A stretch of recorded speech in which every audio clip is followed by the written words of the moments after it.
हरे राम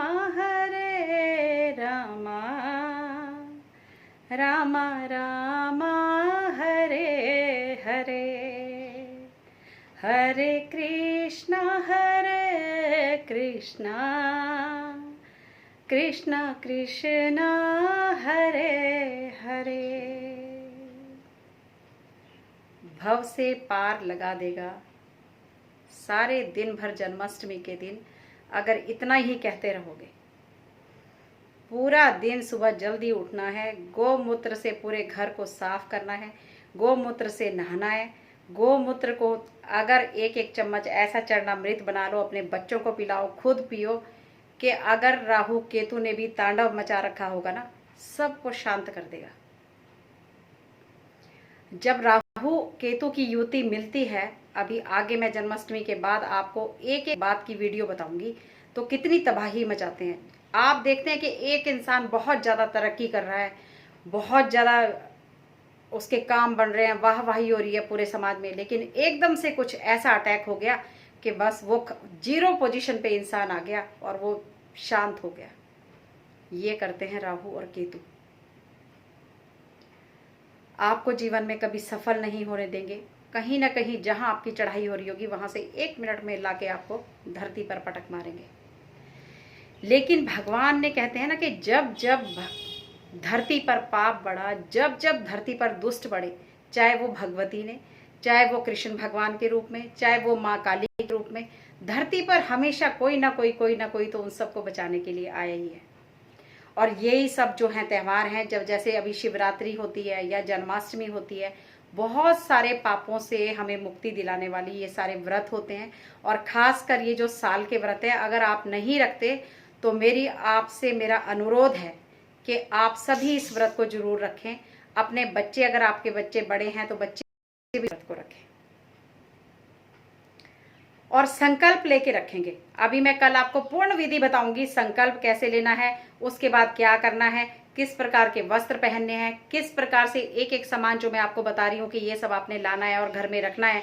जो हम सामान इकट्ठा कर रहे हैं भगवान के लिए, जो बांसुरी है वो चांदी की है, चाहे वो लकड़ी की है, चाहे वो आपको पीतल की मिल जाए, जैसी भी बांसुरी होए, चाहे फिर आपको नकली ही मिल जाए, कुछ भी मिल जाए प्लास्टिक में। अब अगर कोई चीज नहीं मिल रही है, उससे तो कहते हैं कि भाव की बात है। अगर आप उसका प्रिंट आउट निकाल के भी कि भगवान बस आपको मैं भाव से ये बांसुरी जो है, आप ये चांदी की समझ लें, आप सोने की समझ लें, आप मैं ये कोई इंसान ऐसी जगह बैठा है कि वहां कुछ नहीं मिल रहा, तो आप उसको प्रिंट आउट के तौर पे भी निकाल के अगर भगवान को चढ़ा देंगे ना, वो इफेक्ट करेगी। इतना बड़ा कार्य करते हैं इन बड़े बड़े समय में ये उपाय। अब ये मोर पंख मैं जो इतने सारे लेके बैठी हूँ, ये आपके बच्चों को सुधारेगा, आपके घर में धन लाएगा, आपके घर से जितनी भी दुख दरिद्रता गरीबी बीमारी जो घर के अंदर है वो सब समाप्त करेगा। अब कहते हैं कि ये भी आजकल नकली चल पड़े हैं, तो अब बताइए कहाँ कहाँ से किस किस चीज का समाधान करें, किस किस चीज का को ढूंढ कर कहाँ से लेके आए। मैं तो बड़ी हैरान हुई जिस दिन मुझे किसी ने बताया कि मोर पंख भी नकली चल पड़े हैं। जी कमाल हो गया रे। चलो फिर भी आप लोग देख के लाएं, अच्छा सोच समझ के लाएं। मोर पंख जरूर लाना है, ज्यादा से ज्यादा लेके आने हैं, क्योंकि जो तो मैं प्रोग्राम करूंगी और जो मैं रात्रि की पूजा करूंगी, मैं अपने सभी बच्चों को इसको सिद्ध करके दूंगी। इन मोर पंखों को इस तरह से करके दूंगी कि आप लोग अब जो अपने घर में पूजा करेंगे, सभी लोग जो ठाकुर जी को तैयार करेंगे, वो ठाकुर जी की पगड़ी में इतने इतने से 3 मोर पंख लगा देंगे और वो 3 मोर पंख आप ठाकुर जी को चढ़ा दो, 3 लगा दो और 3 उनके बगल में रख दो। राधा जी को जरूर चुन्नी उड़ानी है। जिनकी शादी नहीं हो रही है, जिनके प्रेम में दिक्कतें आ रही हैं, जिनके घर में प्रेम नहीं है, पति पत्नी में प्यार नहीं बन रहा है, राधा राधा राधा लिखना है प्लेन कागज में 108 बार। और वो कृष्ण भगवान के, जहाँ राधा कृष्ण का मंदिर है या जहाँ कृष्ण भगवान विराजमान है, कृष्ण जी की गोद में वो राधा राधा जो 108 बार लिखे हैं, वो उनके गोद में छोड़ के आने हैं, क्योंकि वो राधा नाम से ही प्रसन्न होते हैं। कृष्ण और राधा 2 दिखते जरूर हैं, लेकिन हैं ये एक ही। और जो बांसुरी है वो आपने राधा जी, और जहाँ कृष्ण जी होंगे वहां राधा जी के आगे रख के आनी है, क्योंकि राधा जी उनकी बांसुरी की दीवानी थी। वो बांसुरी जो थे कृष्ण भगवान राधा रानी के लिए ही बजाया करते थे, उन्हें बहुत प्रिय है बांसुरी। बांसुरी चढ़ाने से आपकी इच्छा, और देखिए आप संकल्प लेके जो व्रत करेंगे, लेकिन एक समय में एक ही इच्छा हो सकती है। आप डिमांड रख दें 10 चीज की, फिर आप कहें जी हमारी तो इच्छा ही पूरी नहीं हुई। आपने तो माता जी गारंटी उठाई थी, आपने तो गुरु जी कहा था कि सारी इच्छाओं को पूरी करेंगे जन्माष्टमी के व्रत में। इच्छा एक ही हो सकती है। अगर आपको धन चाहिए, धन के लिए। अगर आपका पुत्र बिगड़ा हुआ है तो बिगड़ैल पुत्र को सही करने के लिए। अगर आपका मान सम्मान नहीं बन रहा है तो आप अपने सम्मान को बनाने के लिए। एक ही संकल्प होगा।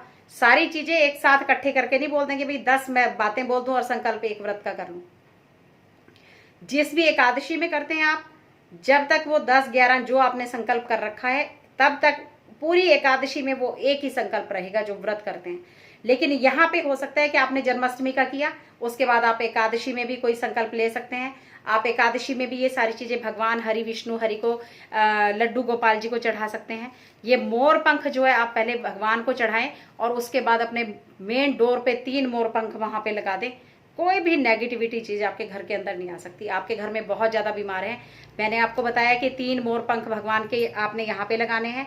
जब आप वो अगले दिन उठाएंगे, उन 3 मोर पंखों को आप अपने दरवाजे पे लगा दें कि हे भगवान, आज के बाद मेरे घर के अंदर, और देखिए होगा कार्य तभी अगर आप दिल से बिल्कुल निष्ठा के साथ सोच के कर रहे हैं कि हाँ ये ऐसा हो सकता है, तभी होगा, तभी उपाय कार्य करेंगे। अगर आपको लगता है कि वो हो ये इतना सा मोर पंख ऐसे कैसे क्या कर देगा, तो फिर कुछ नहीं होगा। अब वो 3 मोर पंख आप वहां लगाएंगे।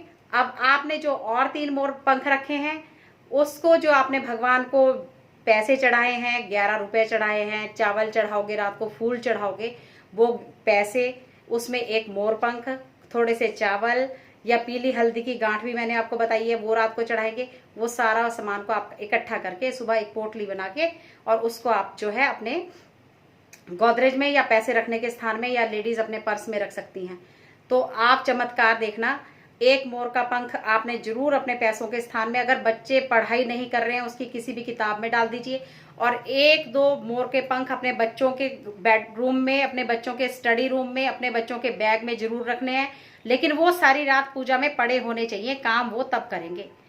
अब यही मोर पंख से अगर आपके घर में कोई बहुत ज्यादा बीमार है, आपको लगता है कि ये बीमारी जा नहीं रही है, समझ नहीं आ रही, ये मोर पंख आपने भगवान को चढ़ा दिए। मोर पंख चढ़ाने के बाद उस दिन की रात्रि को आपने जब सारी पूजा कर ली, भगवान के आगे सारी रात्रि भर देसी घी का दीपक जलाया, आपने बैठ के ओम क्लीम कृष्णाय नमः या ओम कृष्णाय नमः या ओम नमः भगवते वासुदेवाय नमः, बहुत ही जिसको कहते हैं कि इतने ऐसे पावरफुल मंत्र हैं ये, जीवन जो आपका रातों रात में बदलने की शक्ति रखते हैं। तो इस मंत्र से रात को आपने बैठ के कृष्ण भगवान के जन्म के बाद आपने 1 माला, 5 माला, 7 माला जरूर करनी है। जो भी मंत्र आपको इजी लगता है आप उठा सकते हैं। उसको करने के बाद अब अगले दिन से आपके हो जाएंगे, ये सारा सामान हो गया आपका तैयार। अब जो कोई घर में बहुत ज्यादा बीमार है, आप 2-3 मोर के पंख को ऐसे लपेट के रख लें और उस इंसान को रोज आप ऐसे ऐसे करके इससे जय श्री कृष्णा, जय श्री कृष्णा, जय श्री कृष्णा, जय श्री कृष्णा, जय श्री कृष्णा, जय श्री कृष्णा, इस तरह करके उसको झाड़ना शुरू करेंगे।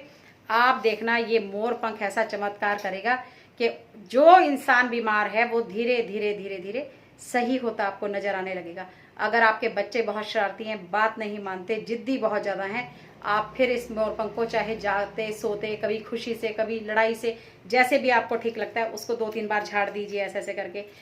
ओम नमः भगवते वासुदेवाय नमः, ओम नमः भगवते वासुदेवाय नमः, ओम नमः भगवते वासुदेवाय नमः। अगर वो बस इसको पाँव से, गोडे से नीचे नहीं लगाए, पाँव में नहीं लगाएंगे आप, बस मोर पंख को। आप चमत्कार देखना राधा रानी के मंदिर में, विष्णु भगवान के मंदिर में, और ठाकुर जी को जहाँ जहाँ मौका लगे मोर पंख चढ़ाना है, खीरा गाय को खिलाना है, गोमूत्र का ज़्यादा से ज़्यादा इस्तेमाल करना है, और चमत्कार आपने खुद देखना है कि क्या क्या होंगे और कैसे कैसे होंगे। बांसुरी जरूर चढ़ानी है, जैसी भी बांसुरी मिले, चांदी की मिले आपको, लकड़ी की मिले या आपको प्लास्टिक की मिले, मैंने बता ही दिया है कि भाव की बात है, फिर जैसा भी मिले, लेकिन व्रत जरूर करना है, संकल्प लेके करना है और हर हाल में करना है। व्रत से पीछे नहीं भागना है। अगर जीवन को चेंज करना है तो थोड़ा सा अपने अंदर चेंज लाना सीखिए। अगर अपने भाग्य को बदलना चाहते हो तो पहले खुद को सुधारना सीखिए। दूसरों की तरफ तू मैं करना बंद करिए।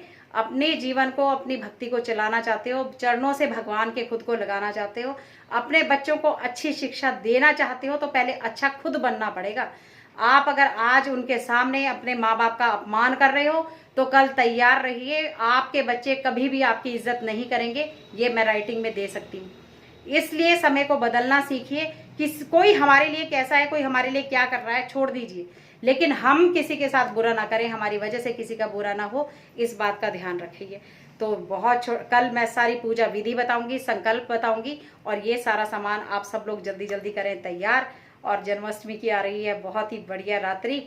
मैं तो खुद बहुत प्रसन्न हूँ कि भगवान ठाकुर जी को, कितने सारे ठाकुर जी उस दिन मेरे घर आएंगे, क्योंकि हमने सभी को अपने अपने ठाकुर जी लेके बुलाया है।